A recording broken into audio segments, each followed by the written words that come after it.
A palestra de hoje é sobre o nascimento de Jesus. Antes de começarmos a nossa palestra, eu convido a todos para uma breve reflexão, um pedido aos nossos mentores espirituais. Pedimos então a ajuda dos nossos mentores espirituais para que abra as nossas cabeças, nossas mentes, os nossos corações, para que nós possamos receber essas palavras de luz. Por falar em luz, nós estamos falando, sobre o nascimento de Jesus, a luz que veio ao mundo. Mas antes da gente falar sobre Jesus, vamos fazer uma pequena jornada espiritual remontando um momento crucial da história da humanidade. Vamos voltar 4.000 anos no tempo e nós vamos estar na época de Moisés. Nós vamos ver o sofrimento daquele povo hebreu que estava sendo oprimidos pelos faraós lá no Egito. E naqueles dias sombrios, Deus chamou Moisés para liderar a libertação do seu povo, como está narrado no livro do Êxodo.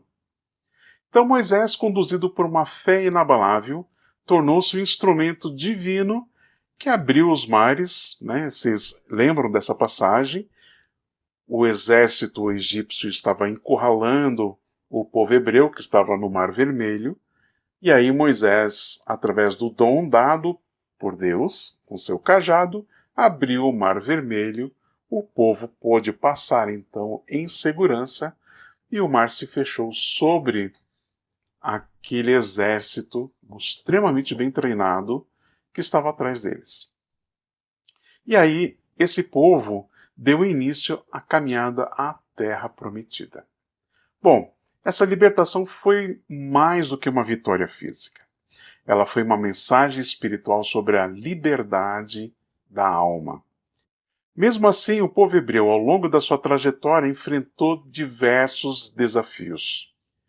E assim, desde o abandono de antigos hábitos até o cultivo da virtude como a fé, a paciência e a obediência às leis divinas. Bom, temos que entender o momento daquele povo. Era um povo mais ligado às coisas materiais. E um povo ligado às coisas mais materiais, eles precisavam de algo um pouco mais contundente. Então, aí vem a diferença entre mandamento e ensinamento. Então, a diferença entre mandamento, que foi entregue por Moisés, e ensinamento, que foi trazido por Jesus, é que o estágio de desenvolvimento daquele povo, naquele momento, precisava de uma coisa um pouco mais forte. Porque aquele povo ainda vivia sob condições primitivas de moralidade e espiritualidade. Então eles precisavam ter uma coisa mais forte, que é um mandamento. Por quê? Eles ainda priorizavam o materialismo. E a violência fazia parte do seu dia a dia. Eles ainda necessitavam de diretrizes mais claras e objetivas para organizar a sua convivência social e também a convivência religiosa. Foi então que no Monte Sinai, Moisés recebeu os 10 mandamentos, com aquelas prescrições divinas que serviriam como base ética e como base moral. Os mandamentos, eles tinham o papel de ser uma lei externa, moldando comportamentos e estabelecendo limites, pois o homem daquela época ainda não tinha plena capacidade de discernir espiritualmente como nós temos hoje. Eles eram mais materiais. Os mandamentos eram como placa de sinalização, dentro de uma estrada desconhecida, indicando os rumos que aquele povo tinha que seguir para evitar os perigos. Já na época de Jesus, a humanidade já havia avançado um pouco mais em sua jornada espiritual. Embora ainda imperfeita, começava-se a se abrir para compreender valores mais profundos e espirituais. Então foi nesse contexto que Jesus trouxe leis não gravadas em pedra, mas ensinamentos que falavam diretamente ao coração. Os ensinamentos de Jesus de forma alguma revogavam os mandamentos, não é isso. Ao contrário, eles os ampliavam.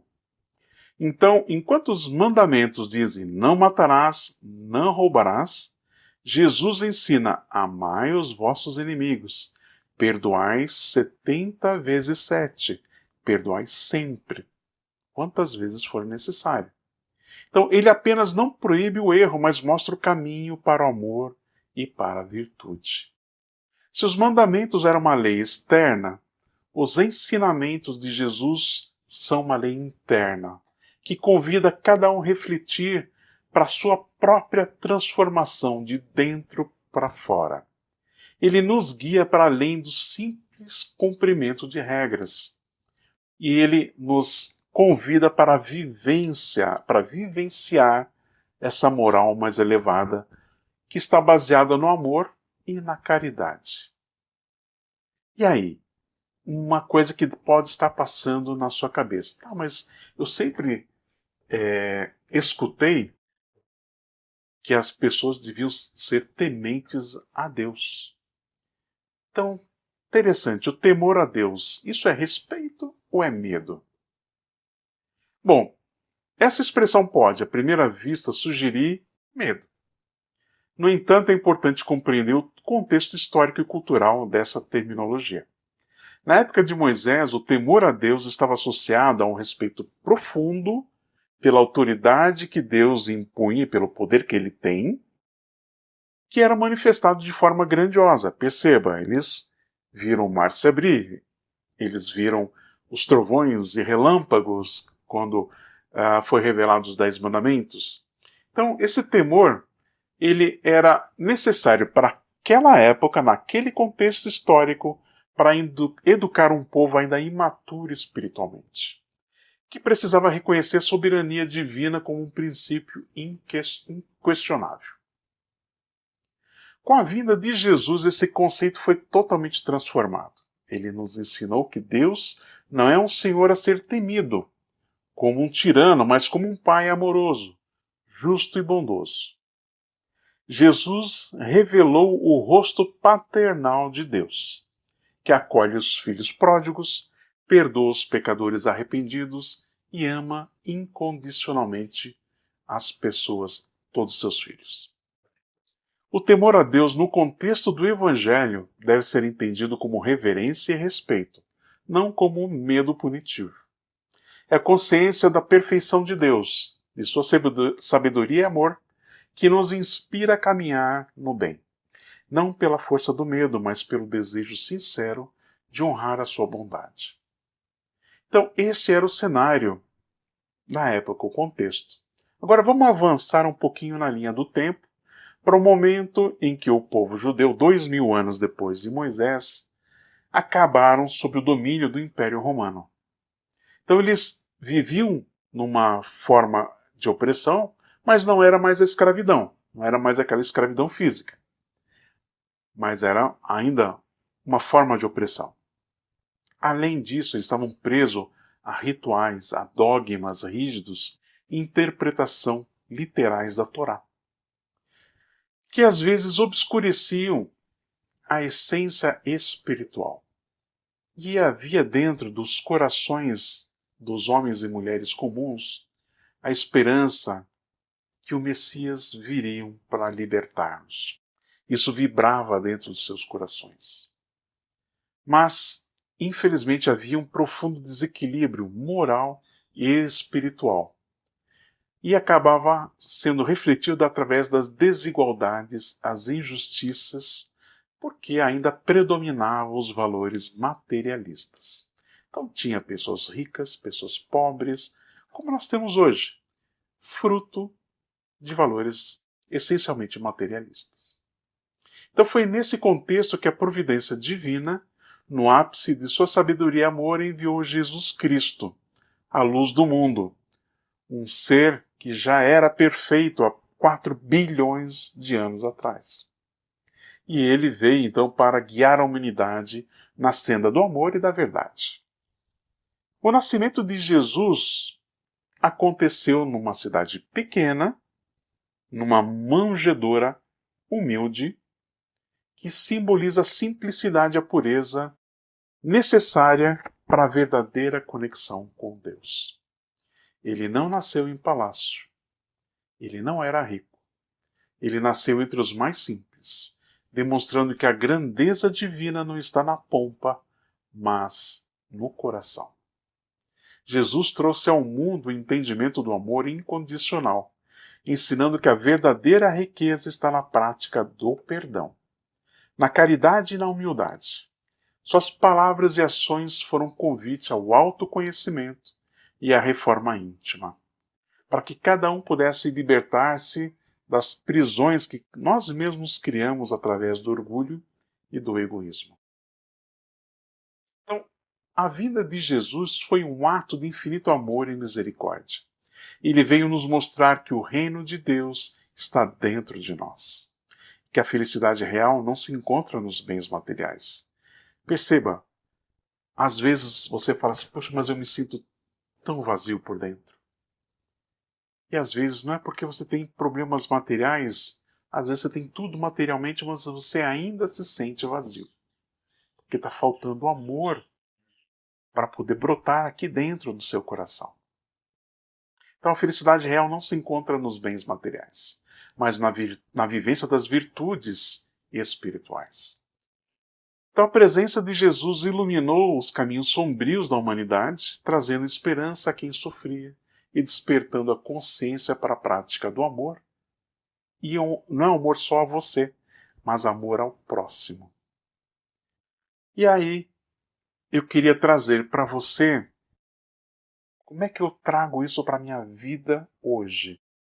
Então, nós estamos agora numa época fantástica, Natal.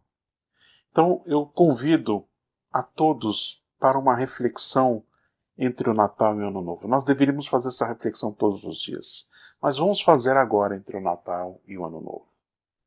Então eu desejo sinceramente que essa mensagem de luz e esperança nos inspire a seguirmos os passos de Jesus com fé e determinação, rumo à nossa própria terra prometida, o aperfeiçoamento das nossas almas e a comunhão nossa com Deus.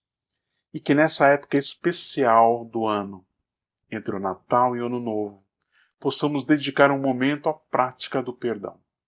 Que possamos perdoar aqueles que nos ofenderam, reconhecendo que todos somos imperfeitos e estamos numa jornada de aprendizados, todos nós.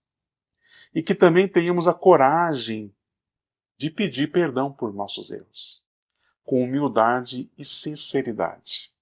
O perdão é uma chave essencial para a evolução espiritual, pois ela liberta a nossa alma das mágoas e ressentimentos, que isso permanece conosco, inclusive no plano espiritual.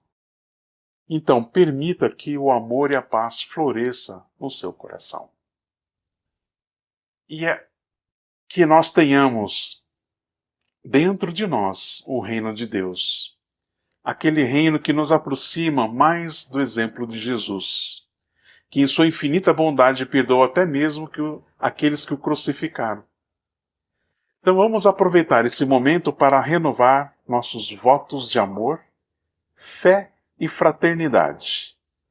E para que nós possamos recomeçar o ano com o coração mais leve e cheio de esperança, confiando que cada dia estejamos mais próximos da lei divina. Fiquem bem, que vocês tenham um Natal e um Ano Novo repleto de bons propósitos, de melhoria espiritual. Deus abençoe a todos.